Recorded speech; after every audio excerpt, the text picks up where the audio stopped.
Howdy, howdy do, Who fans, and welcome to the Big Blue Box podcast. My name's Gary. My name's Adam. And welcome to episode 284. Yeah! One day, I shall come back. Yes, I shall come back. Until then, there must be no regrets, no tears, no anxieties.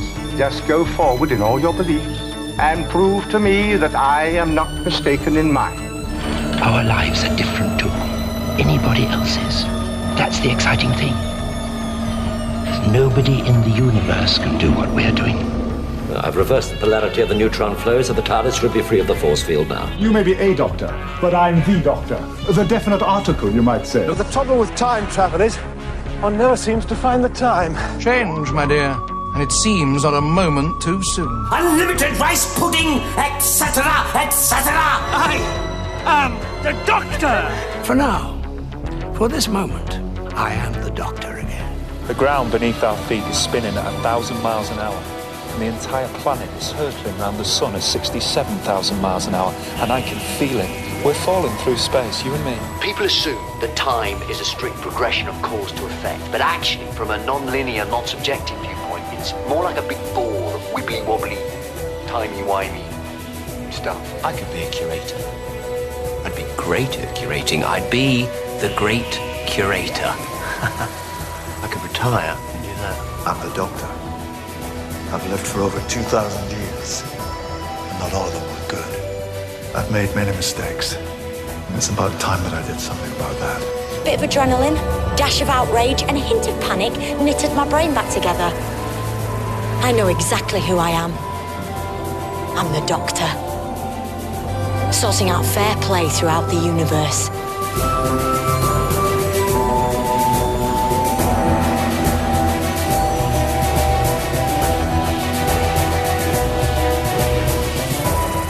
Howdy, howdy do, Who fans. Hope you're all keeping well, keeping safe. You've all had a cracking week and you've all managed to do something Doctor Who related. Yeah. Adam's smashing his recording space up as we speak. We were just, often during the intro, me and Gary will just find whatever random stuff we've got to hand, like normally a figure of some sort, and just wave it in front of the camera. He's unusual because he's sort of made up of different parts, like ballpoint joints and stuff, so he easily falls apart. And as I was sort of making him dance in front of the camera to make Gary laugh, his leg fell off, and somehow fell off the balcony, because I record up in this sort of balcony loft bit I've got. So his leg's actually fallen on the floor somewhere down there. I'll have to go and retrieve it before he gets hoovered up later. But yeah, he looks a bit sad now, doesn't he? He's just a one-legged, like a pirate Cyberman, isn't he? Just got a stick and a ballpoint. Yeah, I'll get a picture of him up on Facebook because he's pretty cool. I found him while sorting through all my junk in the garage. I was like, oh yeah. It's amazing that I still had him complete, because he literally just falls apart with the slightest touch because they're all magnets and stuff. So yeah. Sounds like a story you should go and pitch to Big Finish, mate. The one-legged Cyberman. Beware the one-legged Cyberman. Come on, along. Come on. Don't give him what he wants. His ball-jointed leg. Ball steady. Well, it's amazing that he survived all that time in the shed, and I've managed to destroy him in 30 seconds of having him on my desk. That's the way it goes, mate. Yeah. I'll get a picture of him on Facebook so people can see what the heck I'm talking about. Casualty. He is pretty cool. Anyway, I'll just leave him there. Let's leave him there. The casualties of the shelf collector boy. Yeah, I am surrounded by rubbish at the minute. I've got figures everywhere in front of me at the minute. Yeah, dude, I had a bit of a clear out of the old Who stuff. I might as well go first in what we've been up to. I did a clear out of the old Who collection stuff. You? Yeah, mate, I'll tell you what, I didn't realise I had so many duplicates of stuff. It was just ridiculous. You weren't out there throwing pops in the Thames again, were you? I've not thrown them in the pops. No, I've not thrown them in the Thames, but I have boxed them all up ready to be sold. Oh, wow. Yeah. So they're off. So anybody that wants to get their hands on some Doctor Who Funko Pops. Gary will be outside the Arndale shopping centre with a big old briefcase. Come on, go and get your pops. Yeah, buy one, get one free. Like Dale Boy, big old suitcase. Go and get your pop. Yeah, I'll tweet out a link to the old eBay link at some point. So I got rid of that. And then there was just loads of books. I had loads of books that were that I doubled up and loads of big fit. For some reason, just loads of Big Finish, like single issue CDs and stuff that I don't know why. I just had 2 copies of them. So there must be review copies or I don't know. But yeah, so I took a huge box of stuff down to the charity shop. So hopefully they'll go to a good home. Somebody will see like, I don't know, like 20 odd Doctor Who books. They're like, oh, cool. Yeah. They've got some Doctor Who books in. I always love it when I find a Doctor Who book in a charity shop. Hopefully they'll do like a big window display of all your stuff. That'd be cool. That would be cool. I've seen that happen before. It's in my local Oxfam. God, it was years ago. I just walked past and somebody had put, obviously somebody had done what you did and got rid of a whole load of their stuff. And the whole window was just like Doctor Who books. Like, there's a couple of Target ones, loads of Tennant ones, just loads and loads of stuff. And there was like, I'm not sure if I'm mixing the memory up, if this was the same time or not, but I think it was the same time. There was the very first Doctor Who annual. I know I definitely got that from the charity shop. I just can't remember if it was the same time as that big window. But yeah, and the first Doctor Who annual, and I think I paid about £10 or £15 for it. Yeah, might have been £10, I think, because it was in pretty good nick. So yeah, I just love it when you get a find like that. I love charity shops. Yeah, dude, I love finding old Target books in like second-hand bookshops. Yeah, second-hand bookshops and charity shops. Finding the old Target novels is just solid gold. Yeah, it really is. Yeah. So I did that. So my Who collection's trimmed down quite a bit now. So I've got it on the old, like the larger bookcase, which is over this side of my office, which you can't see as off camera. I can't see. Yeah, so cleared all that stuff out. It was, sometimes it just feels good just to go through your collection, sort it all out, give it all a good clean and a dust and get it back on the shelf. So that was all good. And that's literally all I've done, Doctor Who-wise, dude. I've not had time. We were, as our listeners know, we had a week off last week. Yeah. We had a big old busy one to get through, so we couldn't record. So due to that, I've not done anything Who-related. But have you done anything Who, buddy? Well, yeah, it's funny you say, because, we've been 2 weeks since we recorded. And I've just been so super busy with work. Work's been crackers last week. I only had one day off. And we were doing really long shifts because we were rearranging stores. So I really haven't had a lot of time. I was thinking, thank goodness we're not doing like a Pertwee 7-parter this week. So I literally would not have had time to watch it. I only just managed to get Sarah Jane in. I haven't done a lot of Who-related stuff. But having said that, I have been out and about talking of buying Doctor Who stuff. I've been out and about trying to find these new B&M sets. Thank God you're not a figure collector, mate, because you save yourself all this grief. It's me and our friend Adam went out Monday to the local B&M and was trying to get these new TARDIS sets, and I think he wanted the 4th Doctor set. So we go to our new B&M and we go in. Well, if they got it, and Adam had already tried 2 other stores before meeting me. He'd been to like Reading store, I think, and one other store. And so we'd no luck there, but I said, come on, I've got a good feeling this one, they'll have it. Walked in, just a whole shelf of blimmin' fam sets and 1 unit set, all from the last wave. And we were in the pub later, we were both looking deflated, like, we'll have to try again another day. And these B&M sets drive me crackers. They really do, because you can't order them online. You got to keep traipsing into the shop. You can't even check on the app anymore. So you used to be able to check on the B&M app. You'd scan the barcode, which the Doctor Who merchandise site, which I love, they always put the barcodes up. So you can scan the barcode and it'll tell you if your local store's got them in stock. Brilliant. Oh, you can't do that anymore. Now let's take that feature away. So we have to traipse the store. You can't ring the store anymore either. Although that was never a great thing anyway, but at least you used to be able to ring your store. You can't do that either. So literally the only option to try and find these blimmin' sets is to traipse around every store. And if they haven't got them, try again in a couple of days. And if they haven't got them, then try. It is just driving me nuts. It really is. But anyway, I'm glad. I just think you're so lucky you're not bothered about these sets at all, are you? Not at all, mate. No. I just want that TARDIS. It would be nice if character followed. They did that twin Dalek set from the old Hartnell story, The Chase. They did that, the jungle. Oh, the blue and jungle of blah blah blah. Macamum. That's the one. Yeah. They should just carry on with that approach. Just have it direct from the website. You order it from them, pre-order. It'd be so much easier. Right. And they sold out like within a week. I mean, it was, a total success. Because do you remember when we talked about it on the news bit of the show? And I said they'd tried that before with like an exclusive Missy figure, and they did another one, which I forget. And they, they're still on the website. They obviously didn't sell as well as they'd hoped. And they haven't done it since. And this is the first time they've done it in quite a while. So do you remember I said, hopefully they'll sell well because it'll encourage them to do more. And thankfully, those Daleks sold out, I think, pretty much within a week. It's be so much easier. So did that. That was a disaster. I'm still trying to get those. But Adam very kindly, although I gave him them, he didn't actually buy it for me, but he did pick up the new Time Lord Victorious book for me on his way to meeting me, which I paid him for. And it's, what's it called? The Night, the Fallen, the Dead. The first one in the proper book. Yeah, the Tennant book, Tennant on the front, Stephen Cole's written it. So I did get that, which was cool. It does look really nice. I love the style of those books. They're the sort of hardcover, sort of got a little dust jacket on it. I've done a few like that. It looks really, really nice. Oh, yeah, yeah. Yeah, so look, I haven't started it yet, but the good thing is it's quite thin. So there's a good chance that it'll actually get read, because me and you both like buying books, don't we? But we don't often get around to reading them. That looks like a good little read.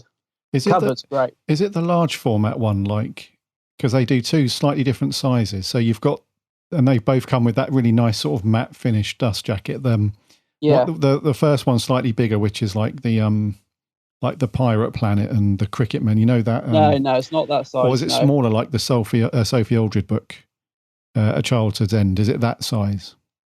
No, that's still quite big. No, it's like the you remember the last lot of 13 Doctor books we got? It's that sort of size. Sorry, right. So it's very easy. You could fit it in your bag. Yes, you could fit it in your man bag if you wanted to. It's a good size book. It's not a bigger format. Cool, right. Yeah, but it's a bit thinner than I was expecting, I'll admit. Not as thin as the Doctor Who annual, though. My goodness. So I got that as well from FP because I thought they had it. Yeah, I always collect the annuals. So I thought I'll add it to my order. That turned up. It's like 60 pages. that includes the outer cover, but there's no page 1 or 2.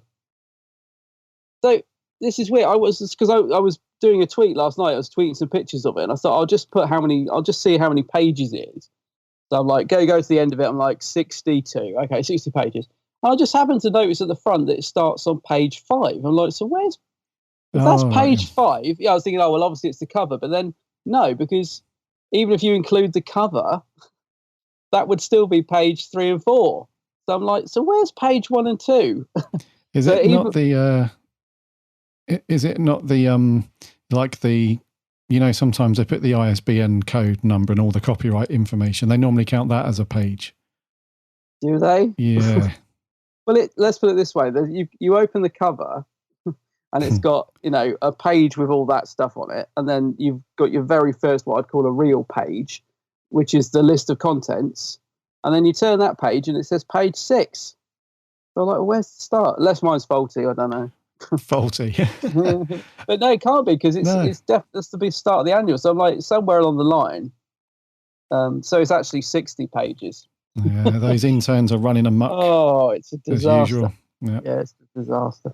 But yeah, there's a very nice tiny little Time Lord Victorious thing inside the annual, but the rest of it's basically it's not really an annual. It's basically a breakdown of series 12. So every 80% of the annual was just got 2 pages dedicated to each story of series 12. Mm-hmm. And then there's a couple of puzzles, a little bit about the TARDIS interior, a little bit about Time Lord Victorious, and you're done. 60 pages done. Mm-hmm.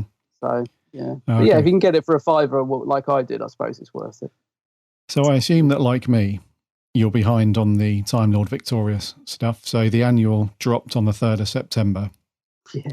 So you needed to have read that, and then Monstrous Beauty, which was the Doctor Who magazine that dropped that little comic. You've read that? Tick. Yep. So The Night, the Fool and the Dead. That's the one I've just got. But the 2 short trip stories from Big Finish landed on the 7th yesterday. So you need to have read that book before you get onto them. Oh, so you're a day behind already on those. Actually, no. Today we're recording this on the 8th of October. Another comic, Defender of the Daleks #2, that's out today. So, that's right. And then on the 14th, in a few days, you've got the next audio proper adventure from Big Finish. He Kills Me Not. So you're already 2 days behind, bud. Oof. So you need to get that book read like today.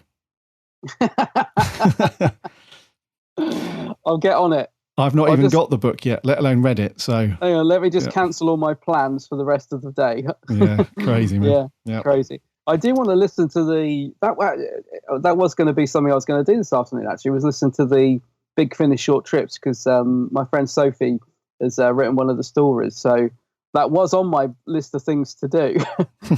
but I've got to read the book first. Oh, well, that's put a clanger in the works. There you go. But yeah, I don't know. Well, I'm assuming that you need to read the book first, because the way that they've marketed the Time Lord Victorious thing is they've always referenced it as a timeline.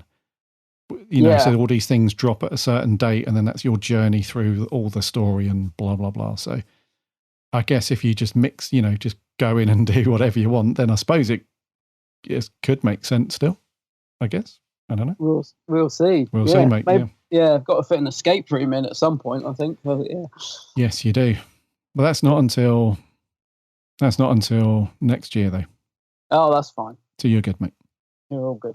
So yeah, apart from that, I haven't really had a chance to do much else. I have been inkling to try and get towards watching a bit of Classic Who this week. I really felt like, actually weirdly felt like a bit of Davison, no idea why. I just really fancy watching a bit of Davison this week, but I just haven't had a chance. But I'm not sure what to go for with him, because his sort of era is it's quite short, really, isn't it? Like there's a few real standout stories for me in Davison's era, but there's also quite a few that I don't really gravitate towards. So I don't know, but I was thinking of The Awakening. I thought, oh yeah, I haven't watched The Awakening for a while. Oh yeah, bit of One Series with the big 21. Old face. Yeah, the big old face. But yeah, so I might. Well, I won't have time now. I've got to read this Time Lord Victorious book.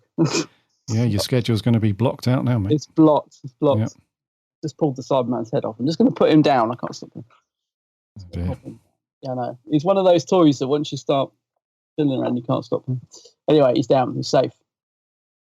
Leave him alone. Leave him alone. He's only got one leg, but he's safe. So that's been me, mate. Yeah, not a lot else going on. Okay. Well, before we crack on with the news and merch, actually, we haven't got any news this week. We're still in Tumbleweed Town. There's been a few rumours of filming. I know we don't do rumours. There's a few people have said they've spotted through. They've been up a tree with a big pair of binoculars and they've spotted them filming in a forest. But we don't know if that's true. Whether they've kicked off filming Series 13 or not, we don't know. We don't know. Old Jodie's on a what's that program called? Who Do You Think You Are? She's doing a family tree thing. I think is it this week? I keep seeing it advertised. Might be next week. Next week. Yep. Yeah. I used to watch that program quite a lot, but I haven't watched it for ages. Because whenever I've watched it recently, they just force them to cry, don't they? They always find something to make them cry. Like if they don't get it, if they don't get those tears, you can just imagine the producer under the camera with an onion. Come on. That seems to be the thing now. You need to cry. You've got to cry, yeah. It's a bit like the X Factor, if you want to get through the first round, just tell a sob story about you're here because, last year I fell over and I hurt my knee and cried a little bit. Have all the judges in tears. And then you're through, mate. Exactly. So old Jodie, she'll be on that whenever it is. I don't know. I keep seeing it advertised on BBC One, but I don't actually know when it's on. But I'll probably give that a watch. Yeah, cool. Might be interesting. If I finish reading my book. Cool, man. So, before we get on to the merch, actually, I hope you guys are all keeping, like we were hoping at this point. So back in whenever it was, March, when the whole Corona thing kicked off, we all went into lockdown and blah, blah, blah. Kind of hoping that it would have settled down by now and that we would all be back to normal life and so on. But it's not really the case. So everyone around the world that listens to the show, I do hope that you all are all keeping safe and healthy and you're managing to get through it and And just hit us up on the socials if you want to chat to somebody, or come over to the Discord server.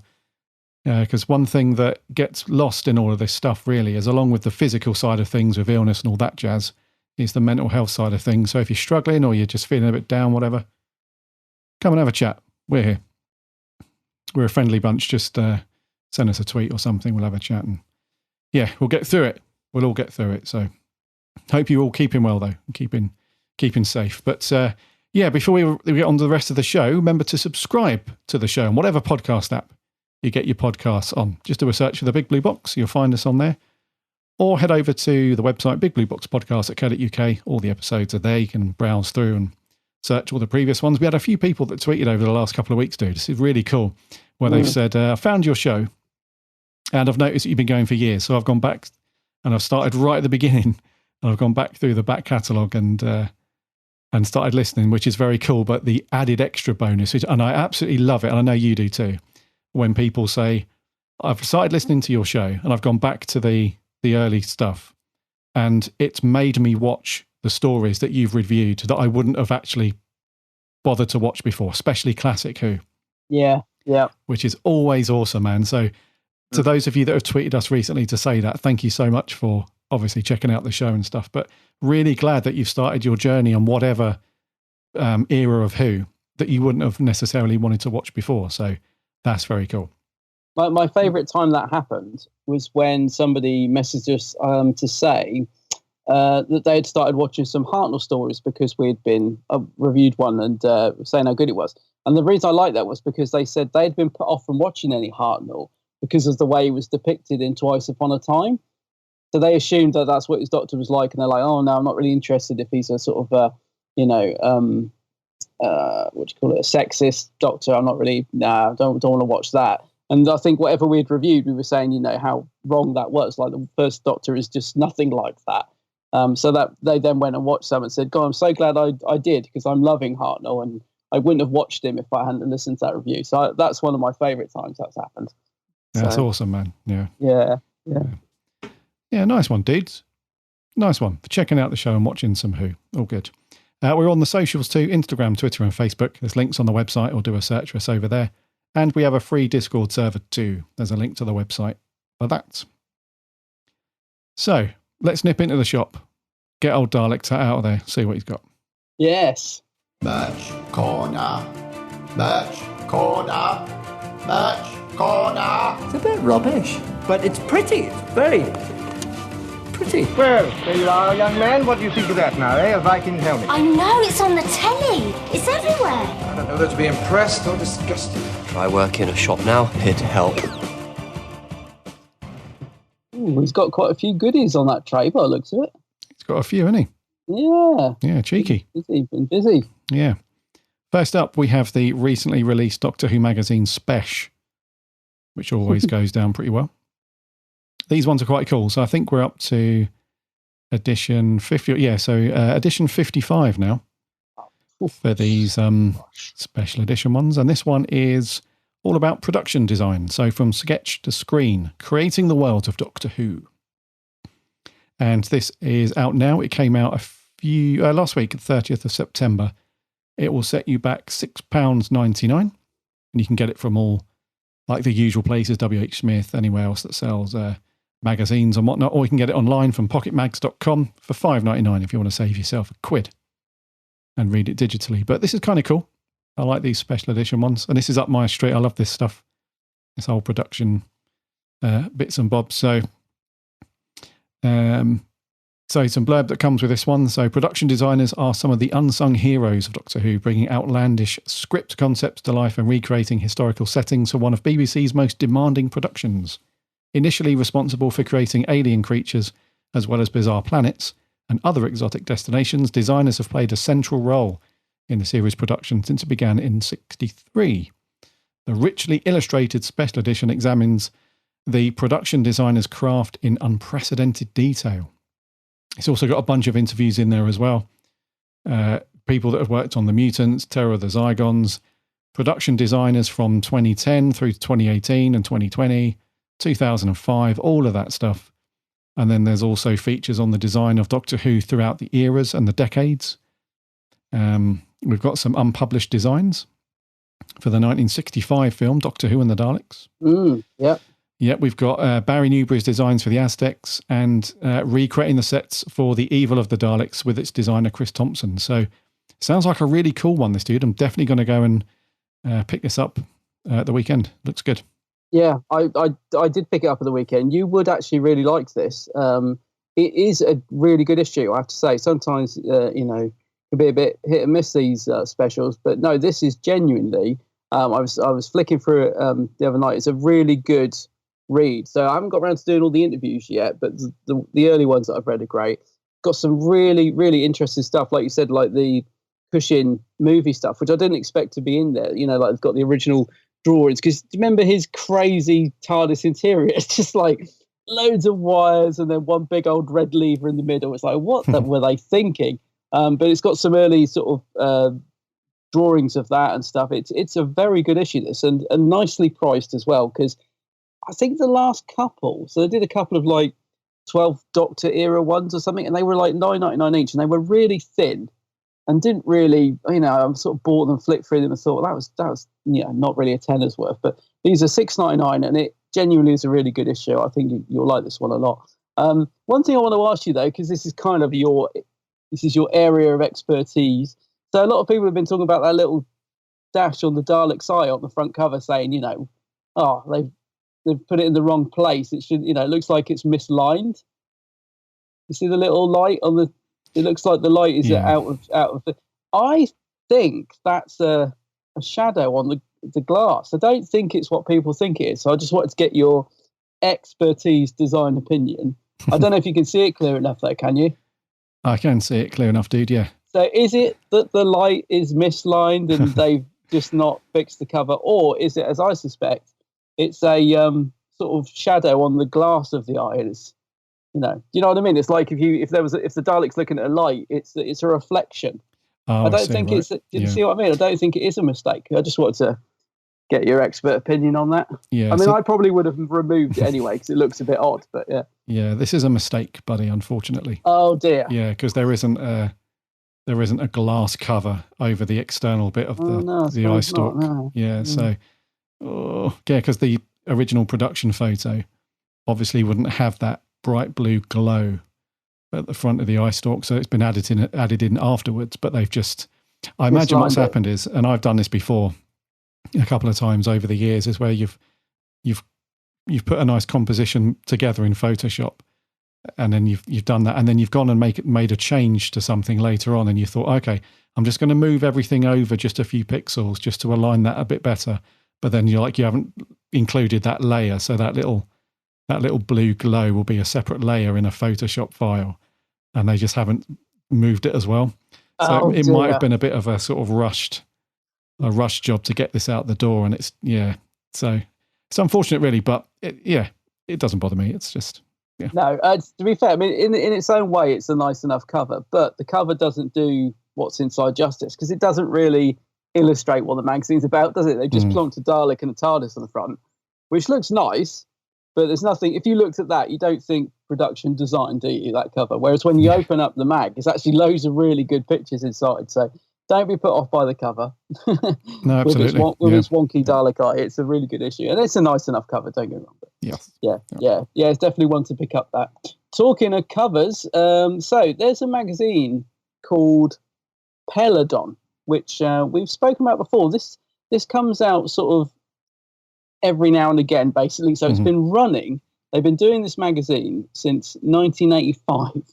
And it just sort of comes out whenever they've got something to say or whatever, I believe. Is that right? Is that the sort of thing? It just whenever there's something to put in it. Yeah. Because it's been going since then. This is issue 10, for example. So since 1985, they've only done 9 issues. This is issue 10. And basically it says, issue 10 looks at the criticism received by the recent series of Doctor Who and asks, why has it become so toxic? A very good question. I'll be interested to read this. So it's got quite an amusing cover on the front. It's got, I think that's the TARDIS in Scotland, isn't it? I've seen this TARDIS quite a few times. It looks like it, yeah. Yeah, there's a slightly chubby chap knelt on the floor, and it looks like he's been accosted by a very good lookalike of Amy Pond in her police uniform. I actually thought, that isn't Karen, is it? I genuinely think that does look a lot like her. So it's a good cover. But yeah, interesting topic. So this magazine, Peladon, it's now believed to be the UK's longest running fanzine outside of those published by DWAS, Doctor Appreciation Society. And it's available for just £2 if you email stevemarkobrien@gmail.com. And Gary will put all the links you need for it. Yeah, I was going to say, we'll link to that in the show notes. You can get that. But yeah, I'm pretty sure we spoke about the last issue they did of this. Yeah. Issue 9. Can't remember how long ago that was, but issue 9 looked really good as well. I can't remember. Yeah. I remember talking about it, but I can't remember what the cover or what it was about. But yeah, I mean, that's obviously, it's an interesting subject, isn't it? And for £2, you can't go wrong. But yeah, I'd be interested to hear their thoughts on why fandom has become so toxic. I think we've all got an opinion on that. Absolutely, mate. Yeah. That'd be a good so one. Yeah, it's called Peladon Fanzine. Cool. Next, just when you thought that the Time Lord Victoria story, timeline and everything wasn't complicated and padded out enough, Big Finish have just announced another story. Good grief. That's going to be added to the Time Lord Victorious thing. As well as this is also going to link into an upcoming escape hunt as well. Aha. So Tom Baker, the Fourth Doctor, is coming soon with a new full cast audio drama from Big Finish called Genetics of the Daleks, written by Jonathan Morris, featuring a brand new actor to play the voice of the Daleks, Mr. Nicholas. But oh no, sorry, he's done it every single time. You actually got me then. I was like, really? Yeah, so this is a Fourth Doctor story. Tom Baker is back for this one. And the synopsis is there are 10,000 humans in stasis aboard Starship Future. 10,000 humans expecting to wake up on a distant planet, their new home. But 20 years into their journey, Starship Future takes on board fuel and something else. Something that's been waiting, frozen in space, for a very long time. Obviously a Dalek. Yeah. Yeah, so Genetics of the Daleks has been created in partnership with Escape Hunt, the company behind the Escape Room, A Dalek Awakens, and can be enjoyed either as a prequel to the experience or as a standalone adventure. And there's a little snippet from Tom himself. He says, of all the monsters in all of Doctor Who, I've no doubt that the Daleks are the most successful, and this story is really rather good at showing why. You see, even a solitary, seemingly dead Dalek is a deadly enemy. But after a while, old enemies can become old friends. I'm very fond of these villains because without them I couldn't win and be the hero. I have 2 little Daleks by my bedside. They've become my closest friends. I look at them and I'm filled with a warm glow. Oh, Tom. Oh, Tom, you're softy. Bless him, yeah. And it's going to be comprised of 3 stories. Is it? No, it isn't. It's one story. Sorry. It's one story. I'm very sorry. So, Time Lord Victorious, Genetics of the Daleks. You can pre-order it now. The usual price for these single story ones is $8.99 on disc. Sorry. Oh, God. Come on, Gary, get it together. It's $8.99 for digital, $10.99 for the disc, and it drops on the something of December. We don't know exactly when. It just says coming December this year. They're going to have to give the Daleks a rest after this, aren't they? I mean, they are just getting so overused at the minute. I'll tell you what, though. This cover, though, I mean, that is gorgeous. Who's done this cover? Yeah, man, Tom Webster. Oh, I thought it was. That is, I just love it. It's wicked. I don't know. Yeah, it's the colours and the TARDIS and the picture of Tom. I love that cover. That sold it to me straight away. But I'm getting bored of the Daleks. But yeah, okay. Tom's little bit there has sold it to me as well. I think that's really sweet what he said about the Daleks. But yeah. Another Time Lord Victorious thing. But yeah, anyway, I'll definitely get it because it's Tom Baker. It's Tom Webster cover. It looks great. The cover is great. Who would have thought that Tom Baker's head would look amazing on Peter Capaldi's body? Eh? Is that what it is? I was trying to work out because it looks really good, but I was trying to work out where they'd got that picture of Capaldi's. Let me have a look at it again. Yeah. It's Capaldi's arm. Yeah. Yeah. They did the same thing with the story Out of Time for that cover. That's Capaldi's arm outstretched with Tom Baker's head superimposed. Yeah, because is it Capaldi's sort of velvet jacket, but That's they've just right. recoloured it, is it? Yep. Oh, yeah. Yeah. I tell you what, he's done a great job. So the scarf looks really vibrant. The colour, whatever he's done to enhance colours on that scarf, that picture just comes to life. Oh, I love it. Sorry, I'm really gushing over that picture. It's gorgeous. Anyway, that's the end of Time Lord Victorious. There is no more. Oh, what? Wait. There's something else just been announced. A Doctor Who, Time Lord Victorious, The Road to the Dark Times, Blu-ray, with another amazing cover. Now, this cover is Lee Binding, isn't it? Correct. Yep. I believe. Yep. Fantastic cover. So what could this be? I saw this pop up on Twitter the other day, and I thought, wow, what's this? Is this, a new animation? What have they kept back? Is it a secret?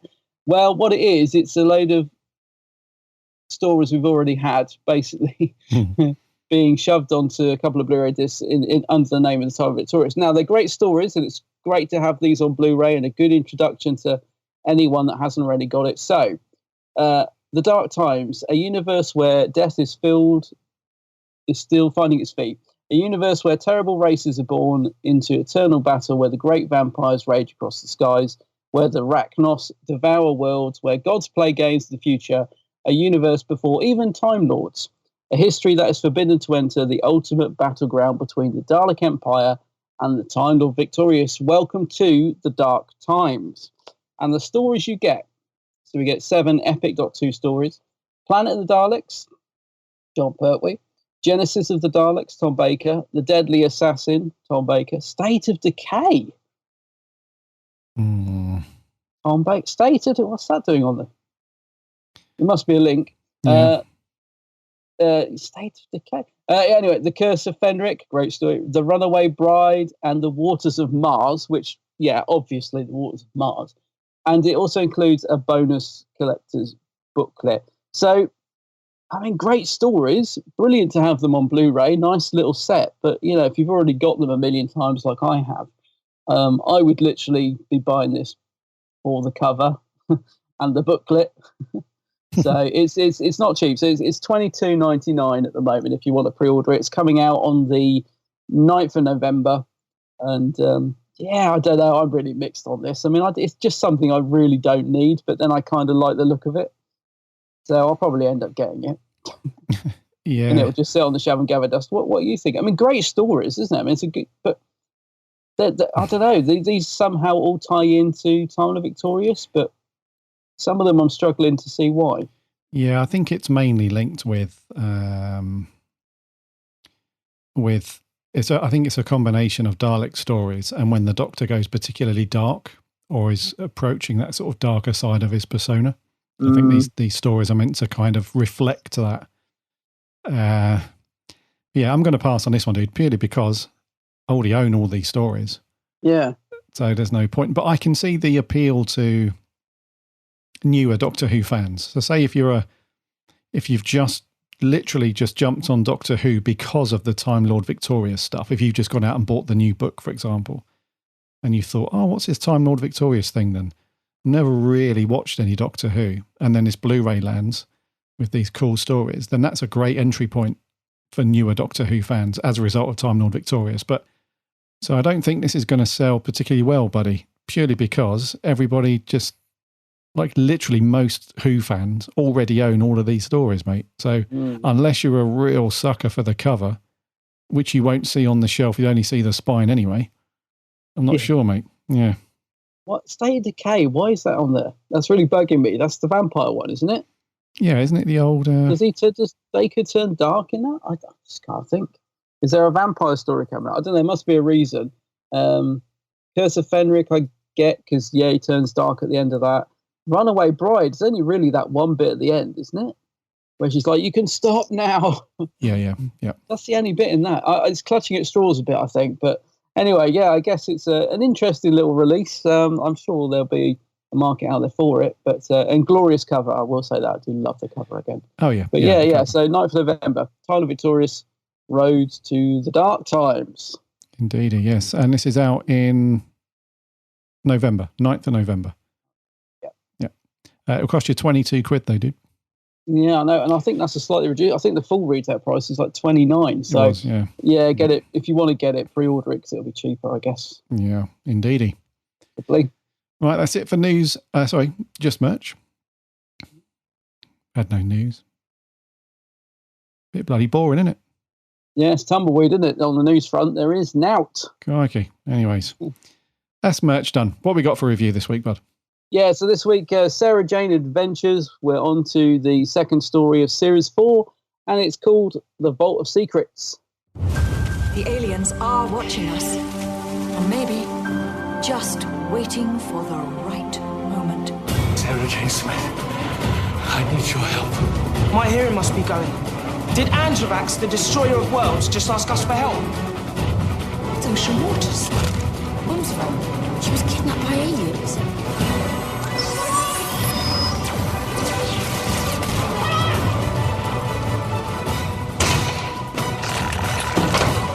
It's you?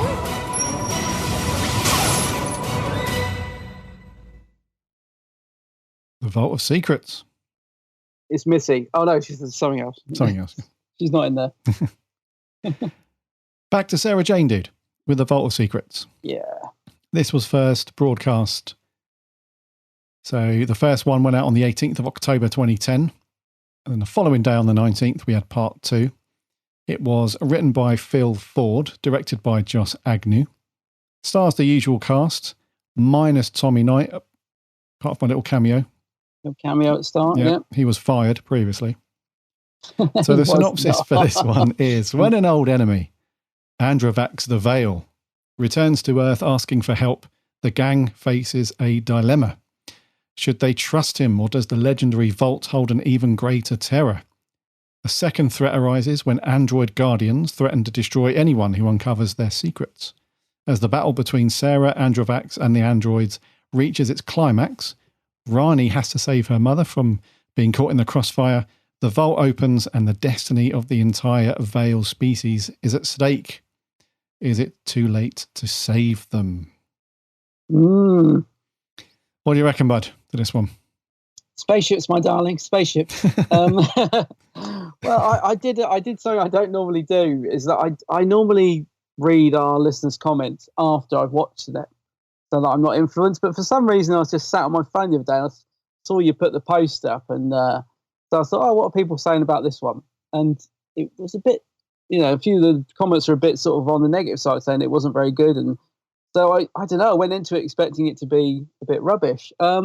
It's not the strongest episodes, that's for sure, but it's pretty, the pacing is pretty fast. It's certainly still a good episode, but I get why people perhaps are not as fond of this as some of the other stories, because although it's a fun watch, it does feel a little bit filler, and we get the old Androvax pops up again, but it's another episode where a lot of it is spent just chasing him, and he keeps popping in and out of different people, which we've seen before in his previous story. So it did feel a little bit like they were treading on old ground, which is a shame, because I think up until this point, every single Sarah Jane episode we've watched, we have just loved, even the ones that were perhaps a little below par. We've said, they still had these moments in them which were great. Whereas this one, it's a fun watch, but there's no real standout moment. There's no sort of nice little touching moment. There's some good humour in it. So it was funny. Phil Ford scripts often have these sort of very punchy one-lines in it, and there's quite a few in here. Most of the humour involving Rana's mum and dad and stuff. So, yeah, it was a fun watch, but perhaps not. It's going to be, one of the ones that I don't go back to very often when I revisit the Sarah Jane episodes. I'd happily sit and watch it again, but yeah, it didn't do a lot for me by the time it finished. There was no sort of heart-wrenching moment, which we often get from Sarah Jane. Yeah, I don't know. It was just missing a little bit of something, I think. But I still enjoyed it. I still thought it was good. I thought the cast were great, as usual.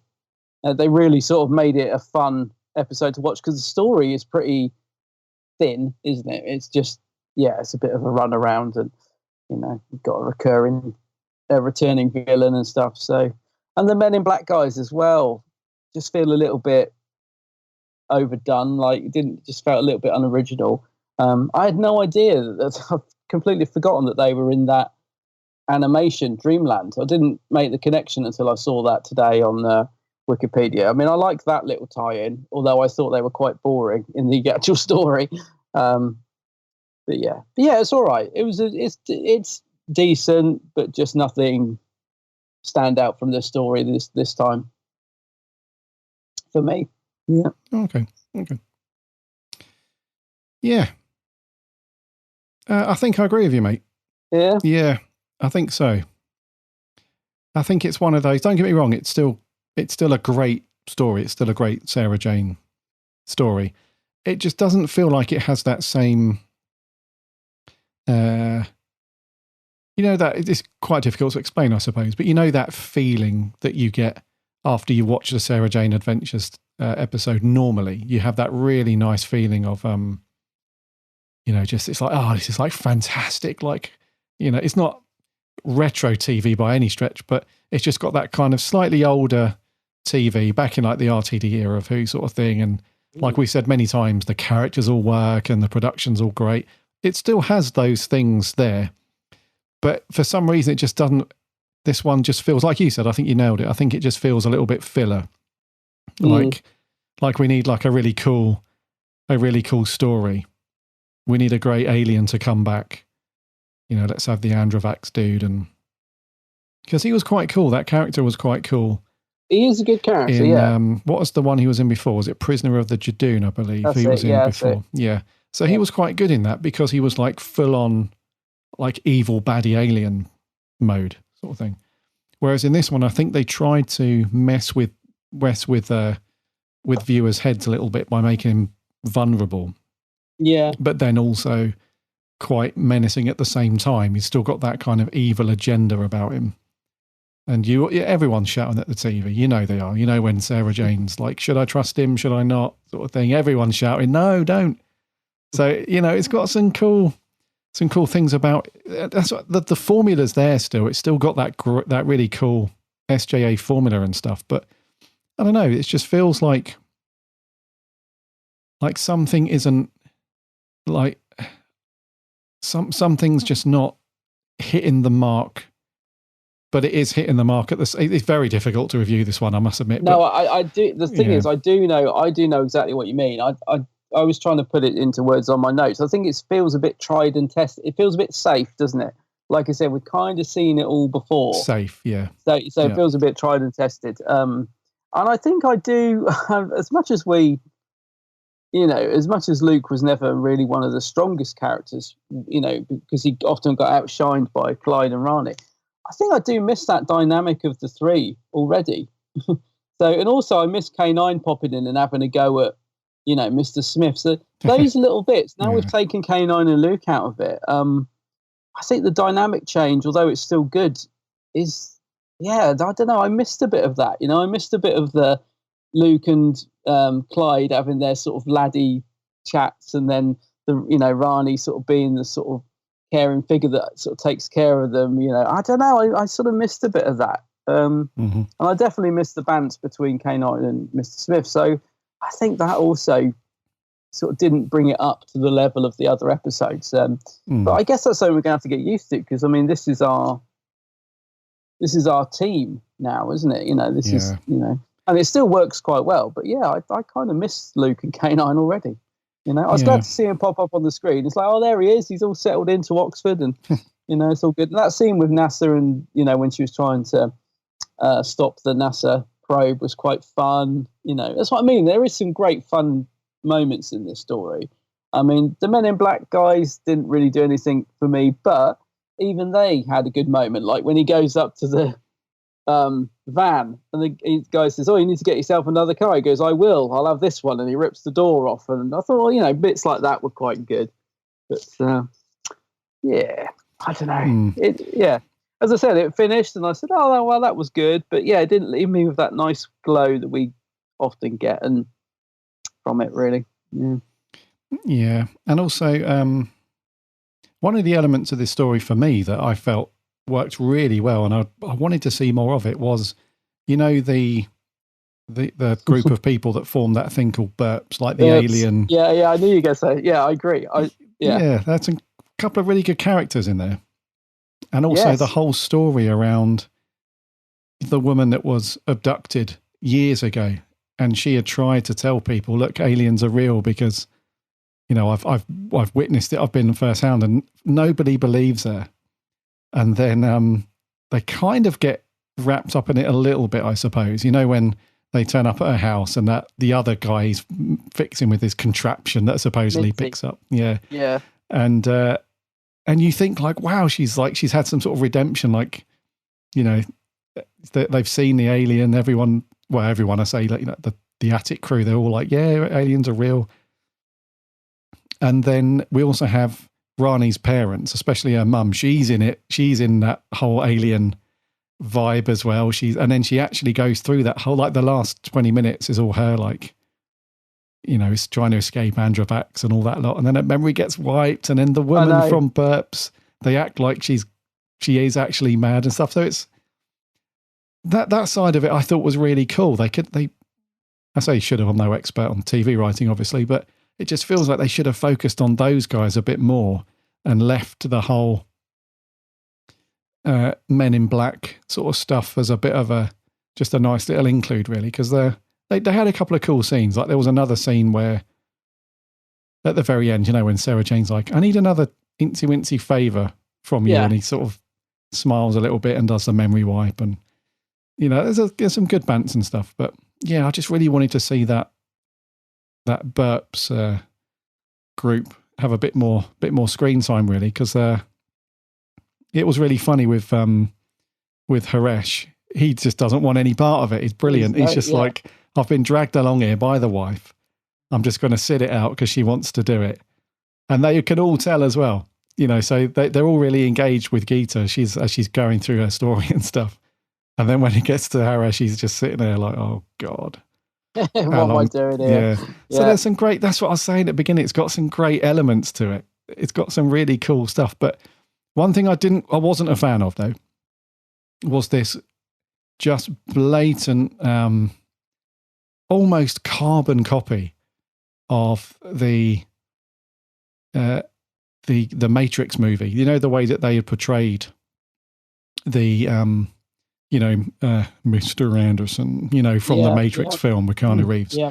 They just literally took that and just copied it like exactly, like the look with the suits and the glasses and the way they move and talk and stuff. So I'd like to have seen a bit more, make them a bit more original, because the whole Men in Black concept, if anyone's into like their ufology or alien stuff, the actual concept of the Men in Black is brilliant. Like the whole conspiracy theory and everything like that. They could have played that a little bit more original, but yeah, I think that's the thing as well, isn't it? That sort of automatically sort of dissolves my interest a bit, because you think, oh, okay, they're doing the Men in Black thing and the Matrix thing. It just all feels a little bit sort of been there, done that. Although the main guy was quite good at being the android and stuff. But yeah, I agree, and I also agree about the B.U.R.P.S. characters, because I quite liked them. So it was Minty was the guy. I don't know what was the woman called, but those two. So when they're in that beginning bit, and Sarah Jane sabotages his machine, which is quite funny. And then we only really see him again at the end, and I thought, a bit wasted, because I think they had good potential to add a bit of something different to the story, rather than another run around where Androvax, whatever his name is, keeps jumping from body to body, which, as I said, we've seen before. So yeah, it would have been nice to have introduced a bit more of those two new characters. I think they could have had some fun with that, but they kind of got just sidelined after the beginning bit, didn't they? And then just brought in at the end, and that end scene was really nice, really funny. So yeah, I agree. I would like to see them used a bit more. Maybe we'll see them again. I don't know. I wasn't, when they first announced the name B.U.R.P.S. as well, I rolled my eyes a bit, because I thought, oh, that's very childish. But actually, I found it quite funny by the end. I was like, oh, she's like, we're from B.U.R.P.S. And I don't know, it grew on me, actually. But yeah, I was thinking when they first announced it, oh, that's very BBC and a bit childish. But yeah, no, I kind of he grew on me by the end of it. It's cool. Do you know who should have headed up B.U.R.P.S.S? Who should have been, or who at least should have been a key member? Clive. Clive. You know, Clive would have loved this. He would have been brilliant in that group, wouldn't he? Yep. Yes. All roads lead back to Clive. Yeah. Basically. I never did listen to the Big Finish thing. Oh, didn't you? It was very good, mate. I get that. Yeah, I'd forgotten about it until you said, yeah. Yeah, the British UFO Research and Paranormal Studies Society. Right. B.U.R.P.S. to you and me. Yeah. Better out than in, Sarah Jane says. Yeah, that woman you're talking about, Ocean Waters is her name. Quite a unique name. Oh, Ocean Waters. Yeah. So what happens is they find her photo in the vault, don't they? So the android dudes, the Men in Black, had obviously done their research about all different alien sightings and stuff, because it was their job to go and erase the memories of these people that supposedly had seen UFOs and stuff, and had wiped their memories. And Ocean was one of those people. So they find her photo, and that's how it links back to her always believing in aliens and all that stuff. So I really like that link, how they come across that. I just wish they would have done more, given them more screen time. That's my only big sort of criticism of the story, really. Yeah, because she could have seen them and all the memories could have come back and stuff. And I knew I was right. And yeah, that would have been quite cool, wouldn't it? Well, she had that moment, didn't she? She did have that when they're in the kitchen. You know, Minty. Is it Minty? He's fiddling with the thing. And they all burst in and they see, like, she's got the little, she thinks it's just a necklace. It's the disc that opens up. She's got the second one that opens up the vault. Yeah. So second key, sorry. Yeah, so I think Androvax is inside Clyde at that point. So she sees all that and she's like, I knew it, so she has that moment, which is great, but they just don't do anything with it. So she has that moment, which is amazing. If you can imagine, like, your entire life almost, think you've got this thing. And she even says, like, I think I think I was, was I just mad? I was questioning my own sanity. So she has that moment of brilliance, and then that's it. They leave her. They just go off, and then that's it. And then right at the end, she turns up at Bannerman Road, and they just they've got to you. They've got to you. Oh, yeah, she still believes it, which I suppose is cool. Yeah. I like to think that I must admit I didn't see, when Rani first gets taken over, when they're outside the front of Sarah Jane's house. I didn't see that coming at all. So I thought that was quite a good little twist. Or did you see it coming? No, I didn't know. I thought they were going to find him. Yeah, because Sarah Jane's picked up on it straight away, hasn't she? She's like, anyway, Rani, you may as well just, step out of her body now, because I know it's you. And I thought, oh, is it? And then Rani starts acting all evil. I thought that was pretty good. This whole possession thing is difficult, though, isn't it? Because as soon as you ask an actor to act as if they've been possessed by an alien, it's kind of that same, I don't know, they play it the same way, don't they? It's that sort of dead eyes, talking, looking evil. I don't know. Some people do it better than others, I think. Actually, having said that, yeah, you're right. Yeah. Somebody like Rani and Clyde, Rani, they're okay when they're doing that stuff. They're not too bad, but Liz Sladen is very creepy. She's good at it, yeah. Crikey. Whereas Geeta sort of hams it up a bit, as you'd expect. Rani she goes a bit over the top for me. I think she tries to be a little bit too I'm evil now sort of thing. And Clyde's just Clyde. I think Sarah Jane probably does the possession thing best. She's very creepy with that, man. Bloody hell. Yeah. Yeah. She's very cool. And what did you think to the actual story? Because there's like two kind of threads, I suppose, that kind of weave in and out as the story goes through. What do you think to the main part, I guess you would call it, which is the Androvax wanting to save his species because they're all in this massive vault? Also, bloody hell, the CG is not bad, They spent a bit of money on the, when they open the vault and they go down into the thing. Yeah, no, I like that part of the story. I think that adds because if you're going to bring this villain back, he's a bit one note anyway, Androvax, isn't he? So you need to give him something else. And so I thought that was quite a nice idea. That CG, it looks pretty good. I thought for a second, so when you first see inside the vault, there's this like long, thin spaceship on the right. I thought that looked like one of the ones from Star Wars.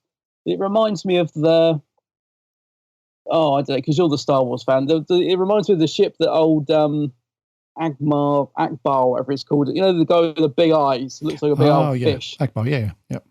Well, kind of. A bit like his that long thin. I thought, they nicked it. But yeah, that was pretty cool. But yeah, no, I like the idea of him trying to actually get back and save his species, because it does add a bit more to his character rather than just being this sort of, one note villain. Mm-hmm. Yeah, that's pretty. Yeah, CGI looks pretty good. What year was this? 2010. 2010. Yeah, so 10 years 11 ago. 11 years ago. Yeah, 10 years ago. Yeah. Yeah, no, it looks pretty decent. We've said it many times as well. Sarah Jane wouldn't have had like the biggest budget. It was a CBBC program, for goodness sake. So yeah, looked all right. Yeah, but so the whole Androvax thing I thought was quite cool, and I like the twist that they put. So when he's at Bannerman Road, and then they go up to the attic, and then she puts him in the stasis field and stuff. He's obviously being legit because Mr. Smith scans him, and he can see he's actually ill and he's dying and stuff. So you kind of think, right, is this going to be a buddy thing? Are they going to team up like Androvax and the Thing? But I like the fact that they kind of hold true to his character, where when they let him out, she lets him out of the stasis field, and they're like, "What are you doing? This is crazy. We can't trust him." And they sort of get going, but then he kind of takes matters into his own hands, and he sort of goes rogue a little bit and doesn't follow the plan, and end up having to chase him, and then he goes into Gita, like you said, and stuff. So I like that. That was kind of cool, because they could have just had him like, "Oh yeah, we'll just take Sarah Jane's lead.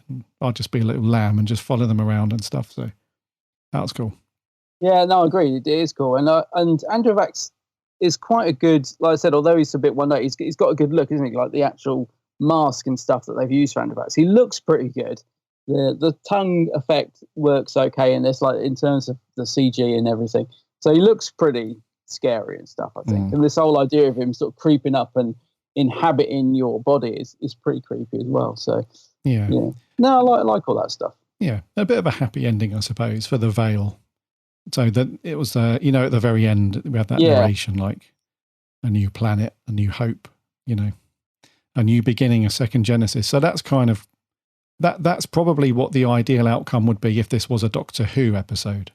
So the Doctor would be very much like, because I know Sarah Jane's the same as well, but also the Doctor would be very much like, let's try and get them to a new home somewhere. We don't want to destroy them.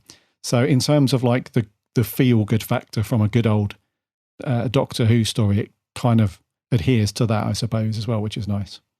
Yeah, I did like the ending. I mean, you got a nice scene with the Sarah Jane and Rani and Clyde when Clyde's putting on the glasses and he does the impression. And I love it when we get moments like that from Clyde. That Phil Ford definitely writes Clyde the best, because he makes him funny rather than stupid funny, if you know what I mean. Like some writers make Clyde into a bit of an idiot. They sort of turn him into the clown.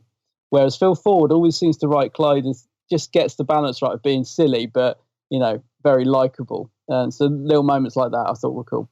Yeah, and it's nice to see Androvax, going off into space and doing his thing. Yeah, it was a nice ending, I will say that. Yeah, that was cool.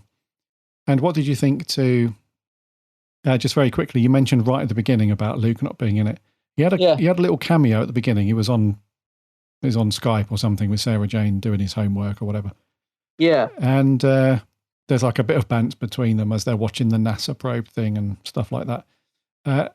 What did you think too? Because that whole scene I found really interesting, because as they're looking at the feed from the rover on Mars, just before they, or just after they cut the feed, you see this huge pyramid that I guess that Sarah Jane doesn't want humans to see, because like she said, like some secrets are best left. Exactly that. Did you assume that was the Ice Warriors or something else on Mars? Oh gosh, I hadn't thought of it. I hadn't even really.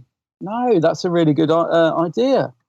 I hadn't even thought that far into it, to be honest. I didn't even. Yeah, I didn't even entertain that idea. But yeah, now you've said it.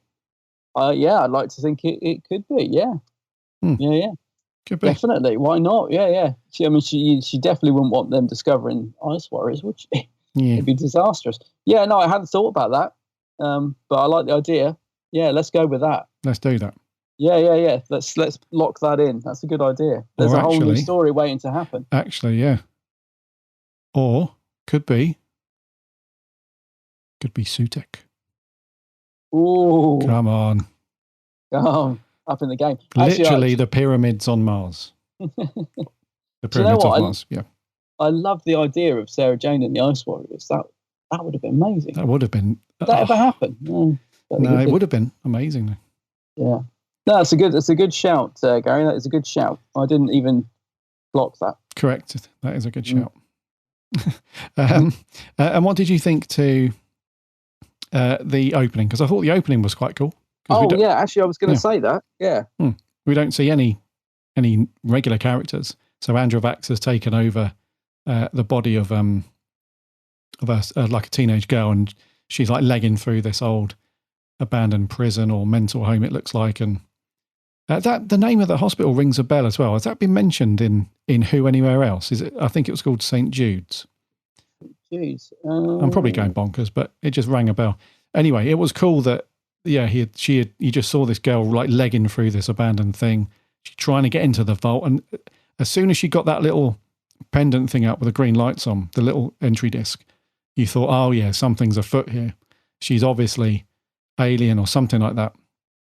And then when she sprains her ankle, she's running away, and Androvax comes out. You're like, cheeky Androvax, yeah.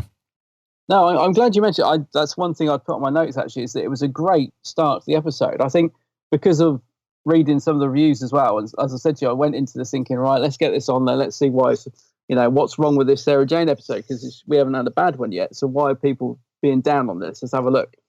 And it kicked off with that intro, and I thought, well, starts off great. So, I did. I thought it was a really good start. Like, the pace of this episode is the same pretty much all the way through. So sometimes Sarah Jane, we get like a really action-packed part one, and then part two, it seems like they're struggling sometimes to sort of fill it, but, it's still good.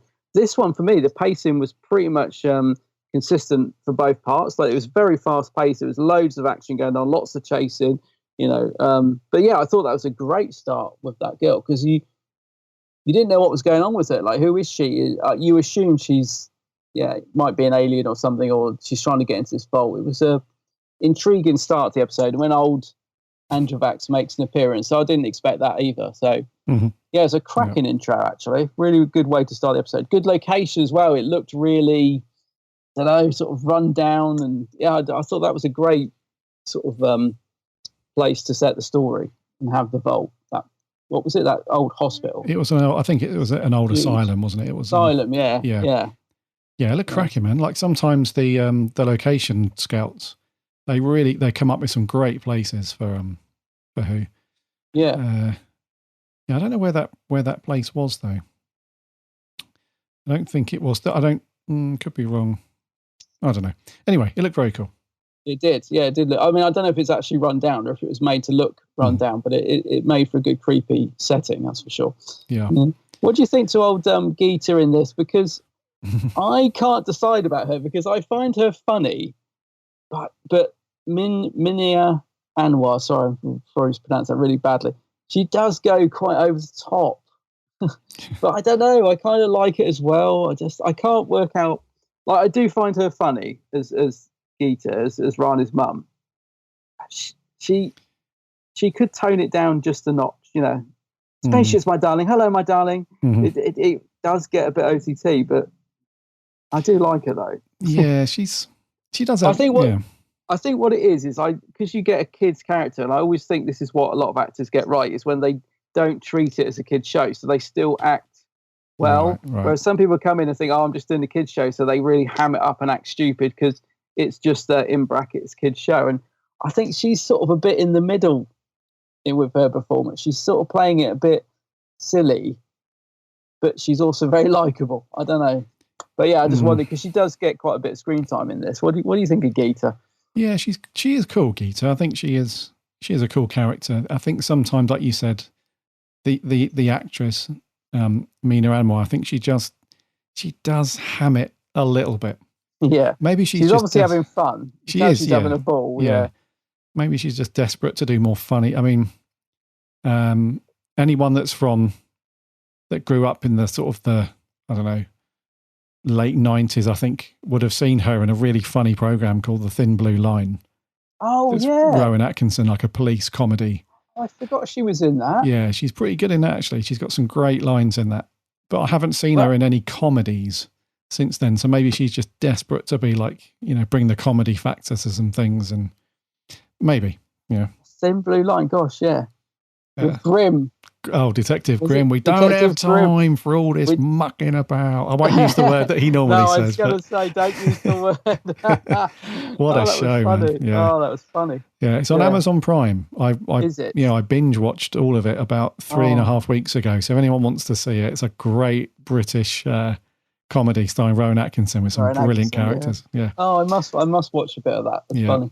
Anyway, so I think the character of Geeta is she's good, but yeah, maybe you're right, mate. I think maybe because she knew it was this show was targeted at a certain age group, she likes to sort of ham it up a little bit. But I do like the interaction between her and hubby Haresh, though. I think they have a good dynamic. He's very much like, here we go again. Like a lot of episodes with them two in it, he's rolling his eyes a lot, and here we go. And she's very just full of energy, and she's full of beans. He just wants to get cracking, and so she's quite cool. I always do enjoy scenes of them together. I have to say, they do make a funny, because they're very opposite. They are fun on screen together, those two. She does get some action in this one, though. She does get a bit of legging around and a bit of, because she's been exposed to everything now, hasn't she? So she's seen Androvax before. She's seen the Jadoon. She knows what's going on because the Men in Black didn't do their job very well. They didn't come and wipe her memory from all of that stuff. So she's been exposed. She knows what it's all about, but she actually gets to do something. When the old mind wipe stuff was coming, I thought, oh no, it's like another Donna moment, isn't it? I was thinking, here we go. Oh, yeah. She's gonna be like, oh no, it's all gone. Yeah. So I kind of felt for her a bit when that happened. She just thinks she's been on a picnic. But yeah, I was like this, thinking, oh no, don't wipe her memory. Oh no. Yeah. She thinks she's been on a picnic. Yeah. Yeah. But yeah. Bless her. Did the Sonic lipstick get overused in this? Because it was a bit of a 13th Doctor Sonic, 11th Doctor Sonic thing of being used pretty much to do everything. That irritated me a bit. Because it just did everything, didn't it, in this episode? I was thinking bit of a Sonic syndrome going on here with that lipstick. She normally only uses it like once an episode. She's being used left, right, and centre in this. Yeah, she uses it about 3 times in a row, quite quickly as well. So she opens like a couple of doors with it, and then she does something else. And so it does get used as a bit of a crutch sometimes. It's like plot device. Yeah, plot device, exactly. Yeah, so we need to do something. We need to get our characters from A to B, but B's locked. It's like the obvious thing, isn't it? We just reach for the Sonic and do that, I suppose. But you're right. She normally only uses it once or twice throughout a whole 2 parts of a story normally. But in both parts, she gets it out, 2 or 3 times. I just hope that's not going to be a thing that's creeping in, because to me it's been used just enough up to this point, but I don't want to see that being used all the time, because it just, I know it hurries the story along, but it also is quite just too easy, isn't it? Well, they've got no Luke now, so they've got to have something else in there. Yeah. Replaced by a bloody lipstick, eh? Yeah. Crikey. Yeah, not good. I haven't got anything else on my notes kind of story-wise, but just quickly, what did you think to the performances from... So, the guy that played Mr. Dread, like the lead android. Mr. Dread, what a great name. Yeah, we mentioned him earlier, played by Angus Wright. He wasn't too bad. He didn't really look... I think they could have cast that a little bit more, somebody who looks a little bit more menacing, like a quietly menacing character, because he just looked like an estate agent or an accountant of thing. Yeah. He wasn't too bad, though. Wasn't too bad. No, his performance is good, because, he is playing one of those typical dry sort of androids with no emotion, and it is easy to sort of play that a bit to sort of, I am an android. But no, he was all right. I thought he wasn't too bad. But yeah, you are right. The sort of whole look of him was a bit generic and not particularly scary. Yeah. Yeah. The best bit with those guys is right at the start with that girl in the asylum. that they're quite menacing in that scene. The way they take the hand off and the gun and all that. I thought this is good stuff, but that's probably what. Actually, did you like the Addams Family moment? The hand. Oh yes, I did. Running along the floor. Yeah, that was done surprisingly well. Lovely moments. Yeah, it was. Yeah. Yeah. And then the other two androids, they were just, just the expendable characters, really. Extras. Well, what about the music in this? Because we do like the music in Sarah Jane, don't we? But this week, for me, very much like the episode itself, I've sort of heard all the themes before, found it a little bit like they were just using bits from other episodes. And, like sometimes we've really liked the music in Sarah Jane and we think, oh, they've really fitted the music to what's on screen. And this one, to me, it was a bit like, right, we've got a chase sequence now, so where's that chase music? Here we go, dun, dun, dun, dun, dun, dun, dun, same bit of music. I was thinking, that didn't really do much for me, this episode, the music. Yeah, same. A bit, well, it's like you said, a bit generic, a bit filler. Yeah, Sam and Dan Watts doing the music this week. Nothing wrong with it, just not like some weeks we've said, oh, the music was awesome this week. It sounded, almost quite Murray Gold sometimes, and beautiful score this week. And but this particular story, it just felt a little bit, just what they needed, really. Yeah, nothing particularly wrong with it, just not memorable, really. Yeah, exactly. Yeah, nothing wrong with the music, but just nothing stand out at all.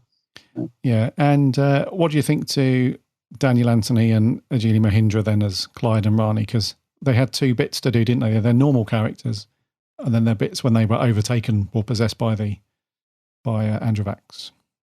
Yeah, I mean, they're good. They're consistent, those guys. As I said, it's when you do possession, it is easy to overact possession, isn't it? Mm-hmm. No, they are good. I'm glad you just reminded me, actually, about those two, because there is a scene where they somehow end up holding hands accidentally.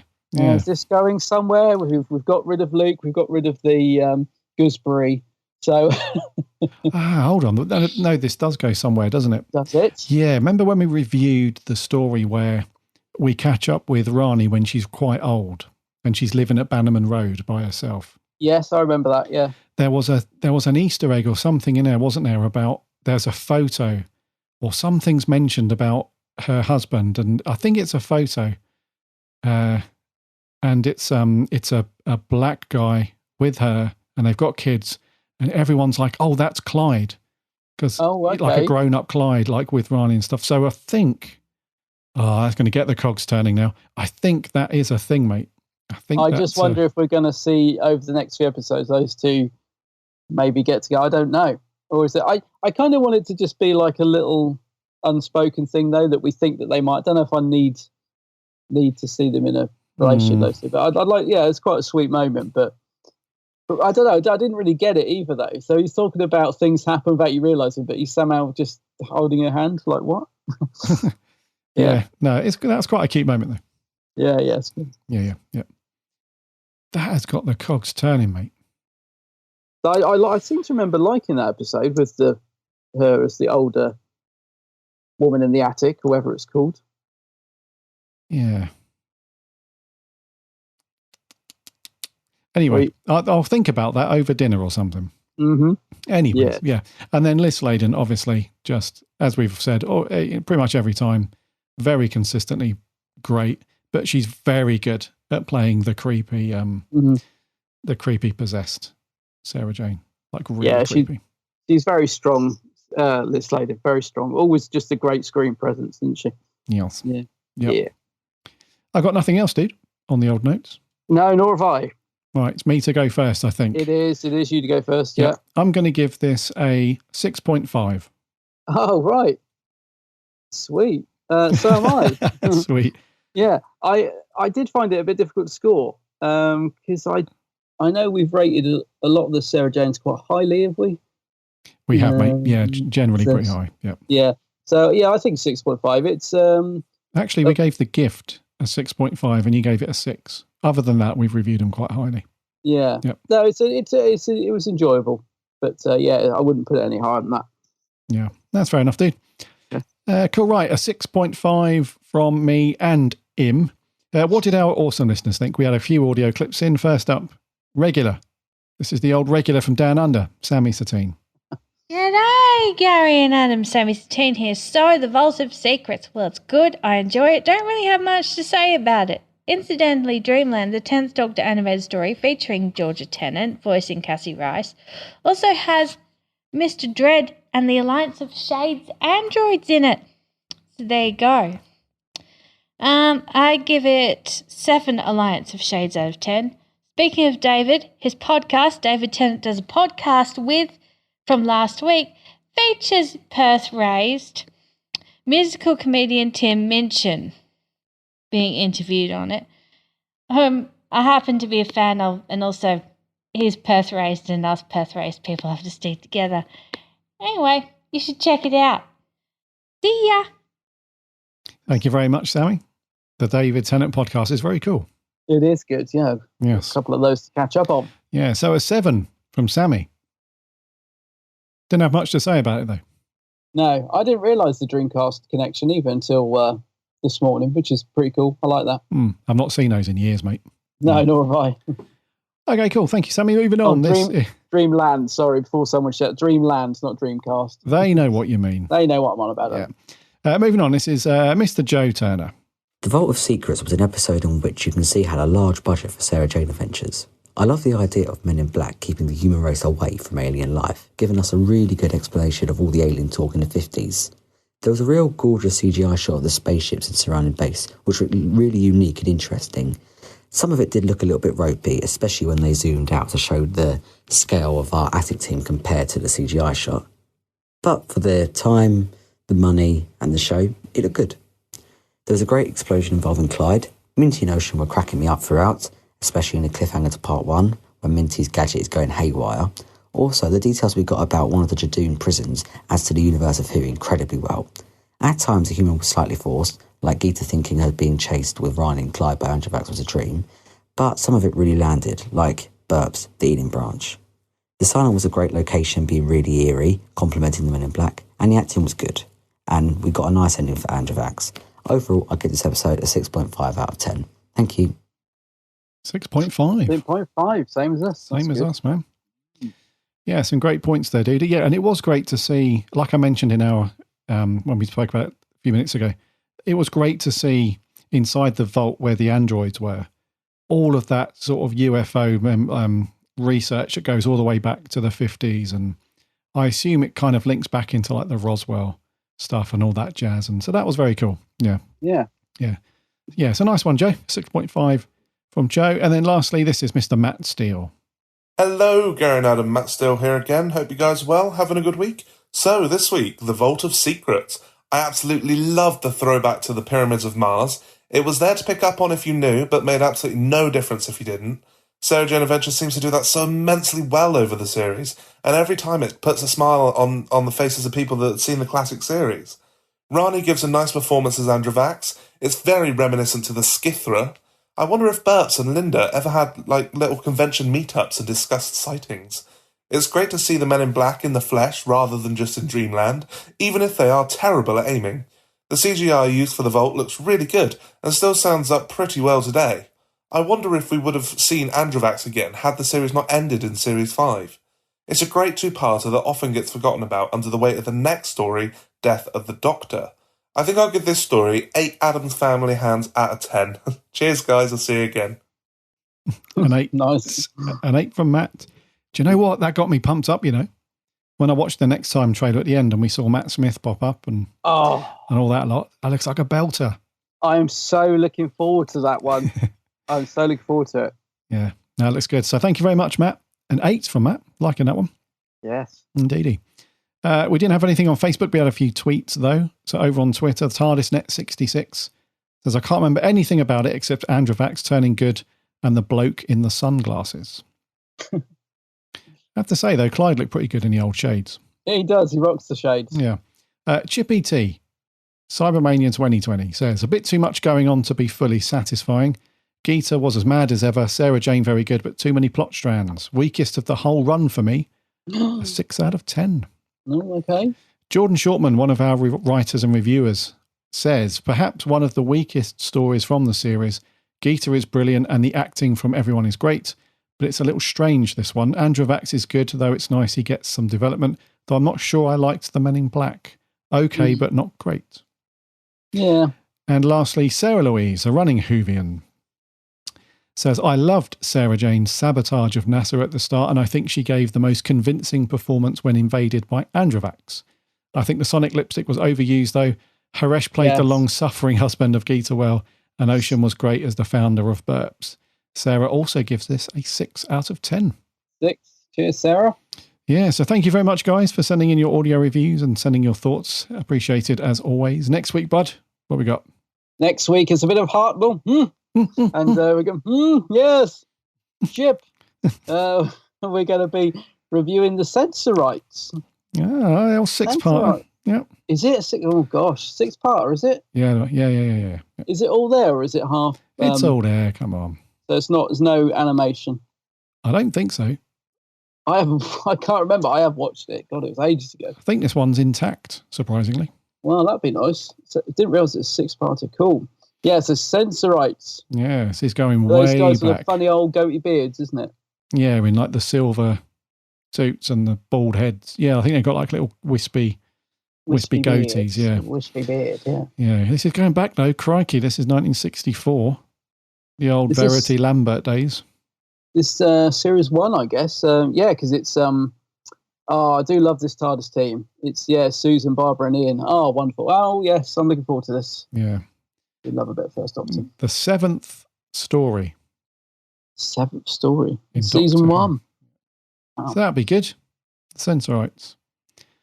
And I think we're going to do there, bud, for 284. Alrighty.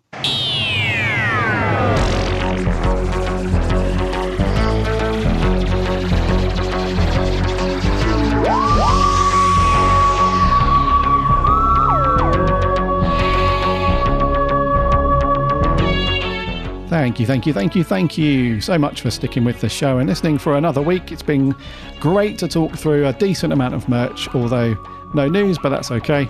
But the merch is rolling, so plenty of Time Lord Victoria stuff on the way. And I'd be really interested, actually, to hear your thoughts on how you are approaching this Time Lord Victoria stuff, because like myself and Adam, I'm hoping that we're not the only ones, that there's just not enough hours in the day to get through all this stuff in order at the time it's being released. So be really interested to find out how you guys are handling that stuff, and if you're just going to stockpile it and get through it at your own leisure, or if you're going to try and keep up. But nonetheless, some cool merch coming out for that stuff. Next week, as Adam said, we're on to the Sensorites, the First Doctor story, so get your DVDs out or your Britbox fired up and get that watched, because we'll be asking for your thoughts as always. In the meantime, head over to the website, bigblueboxpodcast.co.uk. You can listen to all of our shows over there, plus you can link off to the socials as well, Instagram, Twitter and Facebook. Come and give us a like and a follow there. We chat Doctor Who throughout the week. And we also have a free Discord server where we also hang out and chat Doctor Who with lots of other like-minded Who fans.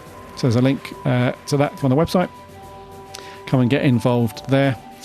And if you have checked out this show for the first time this week, thank you very much. Welcome. Old-time listeners, the old grizzled ancients, welcome back. Welcome back once again. And we'd love to have you as a subscriber if you don't already subscribe to the show. So head over to whatever podcast app you listen to your podcasts on, give us a sub. That way you won't miss a show when it lands every Friday. Also, check out my co-host channel over on YouTube. It's only the Geek's Handbag. Oh, yeah. What a YouTube channel that is. One video a year. You can't go wrong. No, there will be new stuff. Yeah, go and have a look. There's plenty of old, great videos to look at. He's not wrong. There's loads and loads of really cool videos over there. Satisfy all of your geeky needs. So go and check it out, The Geek's Handbag, over on YouTube. Adam is on the socials too, under the same name, The Geek's Handbag. So go and connect with us over there, with Adam Sorry as well, to chat plenty of Doctor Who. Until next week, my name's Gary. My name's Adam. And remember, Allons-y.